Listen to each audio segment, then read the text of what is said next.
Hello and welcome to the Brutal Iron Gym podcast, where our goal is to cut through the BS and deliver the brutal truth about topics related to health and happiness. Today's podcast number 1464. The topic is Q&A and the title is Check These Things First. So we had a listener send in a question, which I love, so thank you very much. I want to read through their question and then we're going to kind of discuss the answer. In general, what we're going to be talking about is they're experiencing some kind of annoying joint pain. And they were wondering what they should do about that. And then also this person's a trainer. So they were kind of wondering like a general approach that they could use for their clients as well as to what they should check if somebody is having like a kind of like an annoying ache or annoying pain in a muscle. So I'll read through their email and then we'll get going. So it says, "Hey Rob, I'm a personal trainer and I wanted to thank you for the podcast. I listen every day. Yay. And it's helped me so much with my clients in my own training. Yay. Very happy to hear that. I had a question I wondered if you'd be able to help with. I'm having hip pain. It's on the outside of my hip, and it doesn't hurt once I get moving, but if I sit for a while or standing training clients for a few hours, but then have to squat to pick something up, show them an exercise, etc., I always hurt. It's a dull ache in the muscle, but it doesn't seem to be going away. Would you happen to know what I can do to address this?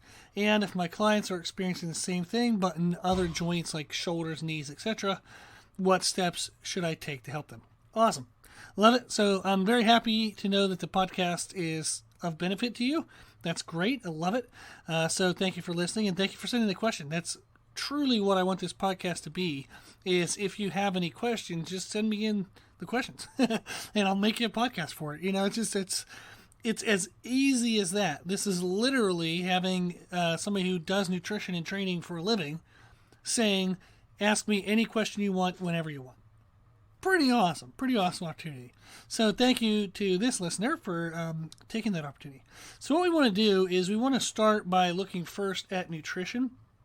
That would be the first thing I look at. So essentially what I'm going to go through is kind of the list of when somebody does come to me with something like this, what do I look at? What do I think through? What are the questions I kind of consider, the concepts I consider? So let's get into it. Nutrition is definitely the first thing. A lot of times if a muscle is annoyed, it's in need of repair. It's in need of care. So having a sufficient amount of calories, having a sufficient amount of protein to match the person's energy demands and the frequency of their training, that's all absolutely important. It's all like a must-have. So if that muscle's inflamed, annoyed, irritated, things like that, getting proper calories and nutrition will help heal that tissue. Now, especially if you're a personal trainer, this is a big thing. Over half my clients are personal trainers, and overwhelmingly they don't eat enough or drink enough to match their activity levels. Especially my CrossFit trainers. They're just busy, and food is annoying, gets in the way. When you can just, pound some coffee or caffeine, why bother? So this is something we work on all the time. Now, there's a podcast. I'm going to explain some things. I'll take you through some steps. But if you want deeper details, podcast 1232 is a nutrition podcast titled Start Here. And it talks you through a lot of what I'm about to talk through with nutrition. But the first thing we look at is calories. A general ballpark of where somebody should be is body weight times like 11 to 13 or 11 to 15. If you go up to like body weight times 13, like dead in the middle, is it accurate for everyone? Hell no. Does it get you within a ballpark? Sure. So body weight, and it's leanish body weight. So I weigh 283 right now. And, if I was a little bit leaner, if I got rid of some body fat, maybe I might be 260. So I want to use 260.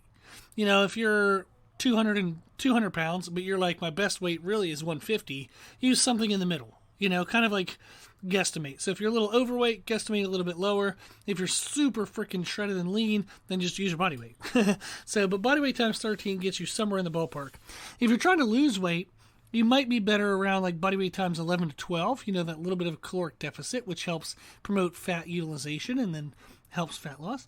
If you're trying to gain weight, like gain muscle tissue, gain muscle size, then you're going to probably eat more around body weight times 14 to 15. Now, I have some clients that eat body weight times 20 because they're so freaking active. I can't think of a client right now that's under body weight times 11. Can't think of a single one.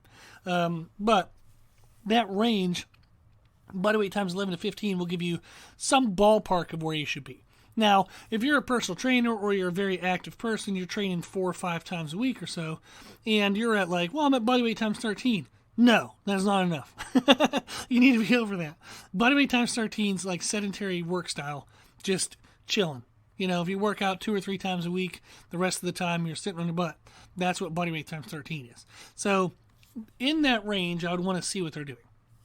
Often what I'll see with trainers is they might have a good breakfast or they might skip breakfast.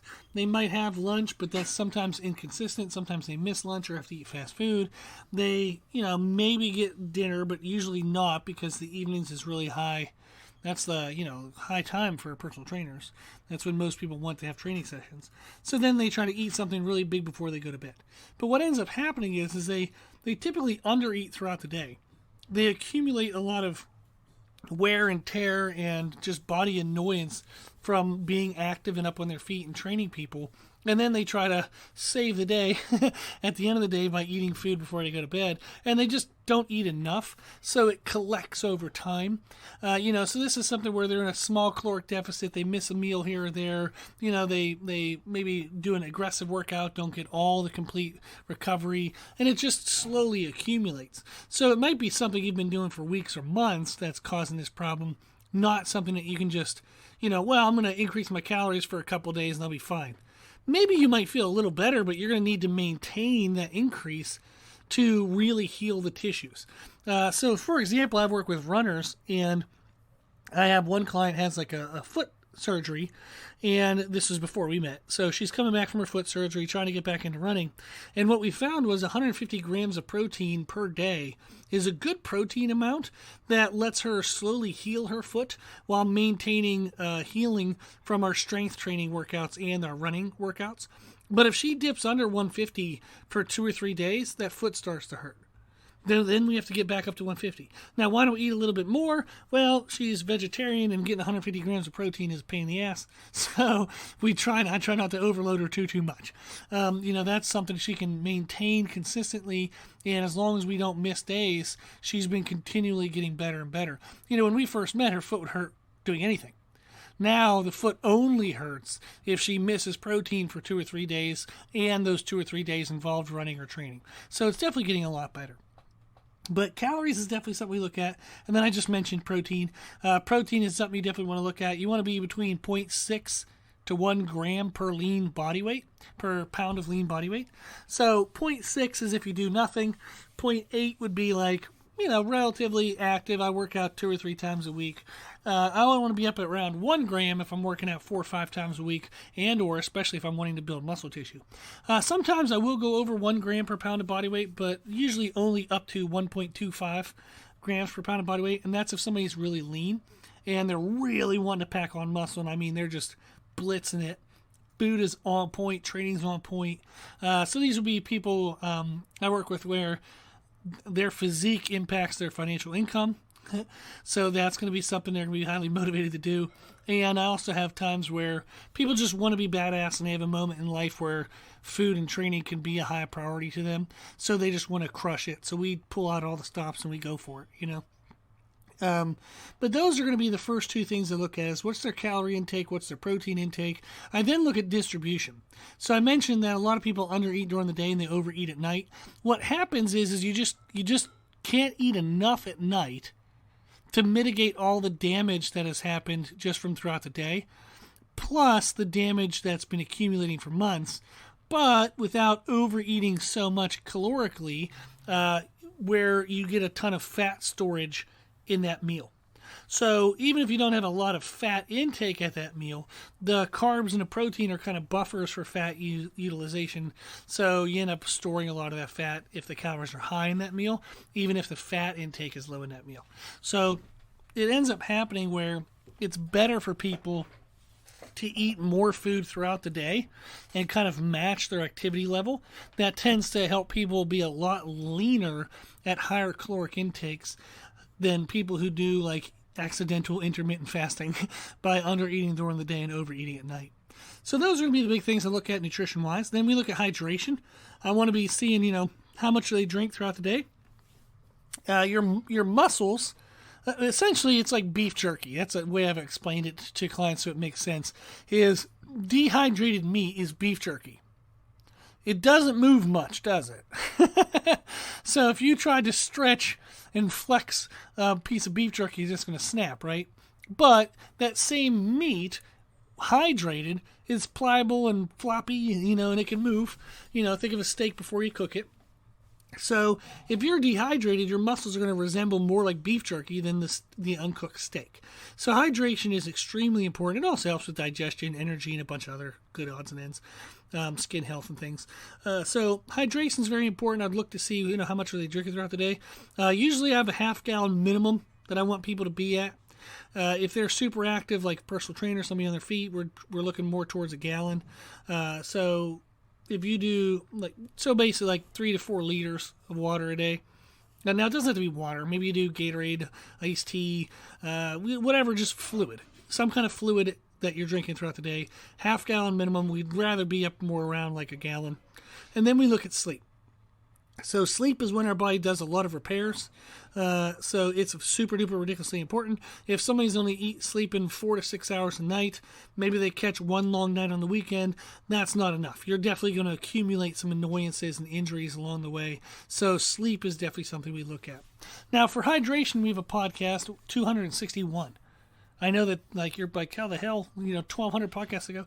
But if you want to find that, you can do a Google search. Just search Podbean, Podbean, Podbean Brutal Iron Gym.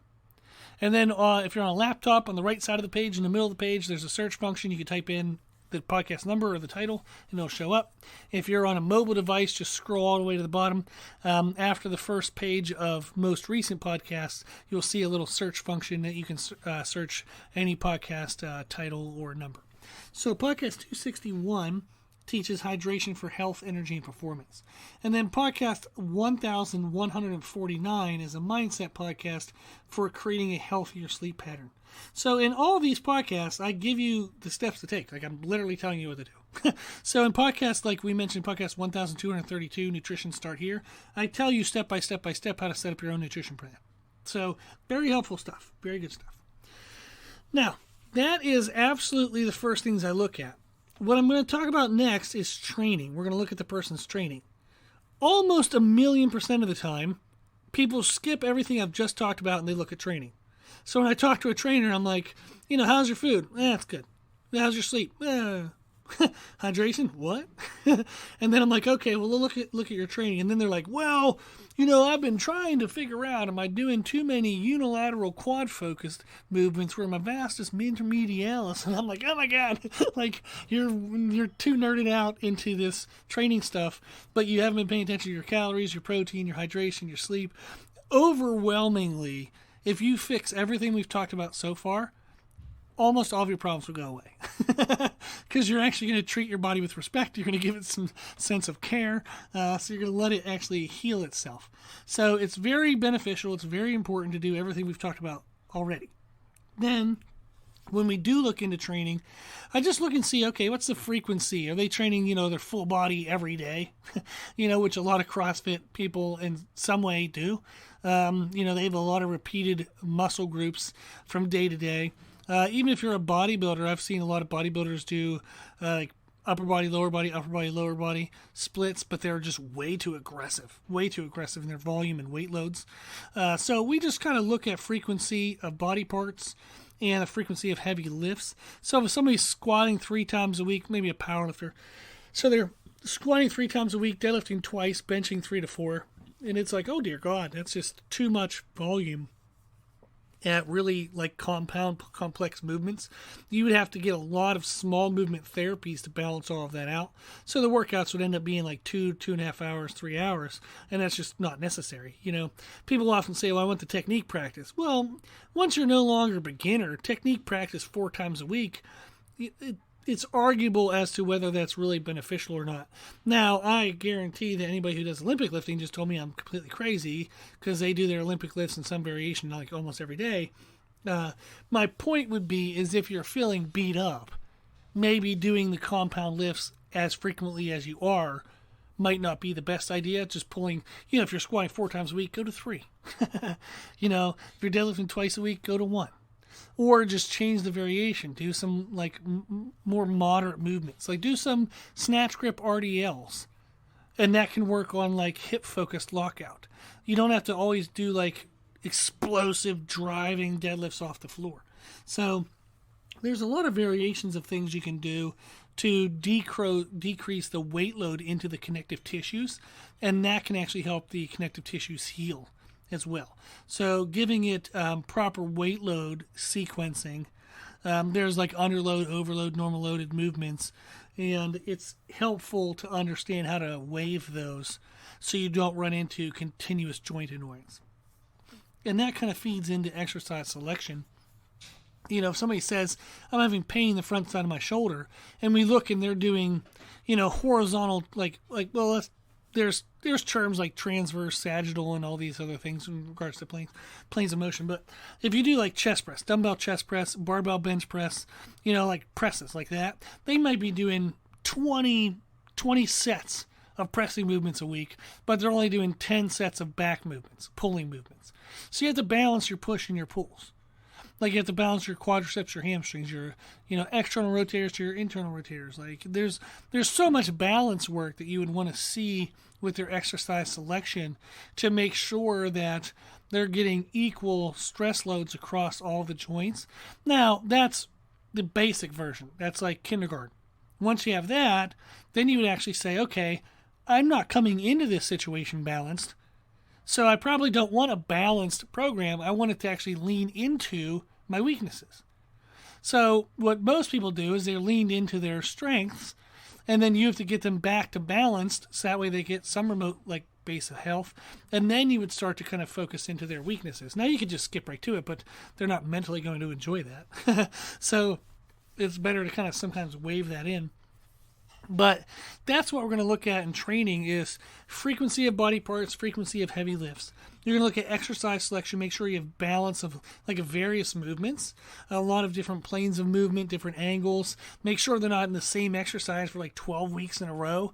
There'll be sometimes people write like bench programs, and it's like, 3 sets of 10 on flat bench, 3 sets of 12 on incline bench, then 3 sets of 8 on decline. Do that for 12 weeks in a row. That's stupid. That's a horrible program. So it's just some of these repetitive motion programs, that's going to be your problem is you're staying with these movements and you're supposed to be doing weekly progressions. Well, sometimes you don't get continually strong enough. I mean, if you do lateral raises every week, okay, you can't do that for 52 weeks in a row and make improvements. I can't add a repetition or add weight, right? Now, I understand that that's an extreme example. It's an isolation on a muscle. What about a compound movement like bench press? Why can't I add a rep, or why can't I add 5 pounds to the bench every week? Try it. Go for it. You're not going to be able to unless you're sandbagging the first weeks or unless your technique and form start to break down towards the later weeks, and that's when people get into a lot of joint connective tissue injuries because they're trying to hit these repetitive motions, and the only way to make progression is to loosen on form or get kind of squirrely with form and technique. So that's something we look at. You also want to make sure, is the person doing a bunch of small movements to support their big movements? So maybe you have a big strong man that comes in and they just want to do big heavy axle deadlifts, yoke walk, and log clean and press. Yeah, well, what are you doing for like your rotator cuff health? What are you doing for like core stability? Are you doing any glute isolation so it's not just your freaking lower back doing all the work? So doing a proper warm-up to your workouts is extremely helpful towards healing and connecting and kind of protecting joints. So that would be something to look into. So the podcast for all that We have podcast 1437. It's a training podcast titled Programming for Greatest Muscle Growth. It just talks about things like frequency, number of working sets, and things like that, so that way you'll know that. And then podcast 1451 is a Q&A podcast titled Should You Stretch Before Workout? The answer is absolutely freaking yes. Absolutely. And in that podcast, I explain how to do it efficiently so you're not wasting a bunch of time. You can do it in 10 minutes or less. And it doesn't even mean just stretching. You actually strengthen your thoracic mobility, like shoulder mobility and shoulder health, strengthen your core, which helps protect your lower back, and you can improve hip mobility and kind of strength, which helps protect your lower back as well. So all those podcasts, they'll all be helpful. But this is what I would look through is nutrition, calories and protein, and distribution. Again, podcast 1232 will help with that. Then we look at hydration, make sure they're drinking enough fluid because we don't want beef jerky muscles, we want fresh, uncooked muscles. So our podcast for that is 261. Then we have sleep because that's when our body does a lot of repairs. That's when we kind of heal the nervous system and things like that. So that's very important, and that's podcast 1149. So those are by far the biggest things to look at. Then when you look at training, you'd want to make sure things are balanced and you're taking care of your body and you're challenging it, but you're challenging in safe ways and ways that match the recovery ability of the body. Okay? And that's podcast 1437 and podcast 1451. Okay. Well, hopefully this was super helpful. I'm going to send him some extra information. But this is what steps I would go through. This is what we look at. So when you're having trouble with things, check these things first. So if you're having trouble with a joint, you're not recovering between your workouts. You don't seem to be able to make progressions when you feel like you should be able to. When you're struggling with something in your training, on your body, maybe with fat loss, anything it might be. When you're struggling, check these things first. Cool. Well, if you have any questions, if anybody else wants to reach out, our email is brutalirongym@gmail.com. I really appreciate the interaction. It's just super fun to know that people are listening and that this is beneficial to people. So thank you for those who send in comments and, share the podcast on social media. That's a really good way to kind of boost the reach so we can help even more people. So thank you to everyone who does all that. Thank you to the people who financially support the podcast. We do have an ability for you to do donations if you want to at our website. The podcast is well over $1,000 a year for hosting costs. I give an hour to it every day, and I want to keep it for free. So I really appreciate the donations that go towards covering some of that cost. So just make it more feasible. So thank you very much for it. I really do appreciate it. If you want to donate, you can do so at our website, www.brutalirongym.com. There's options there for a one-time donation, monthly donation, yearly donation, even just $5 a month. It does go a long way. So thank you to those who do that. Also, if you like the information we share in our podcast, you can find more from us on our social media channels on Instagram, Facebook, Twitter, and at YouTube under the name Brutal Iron Gym.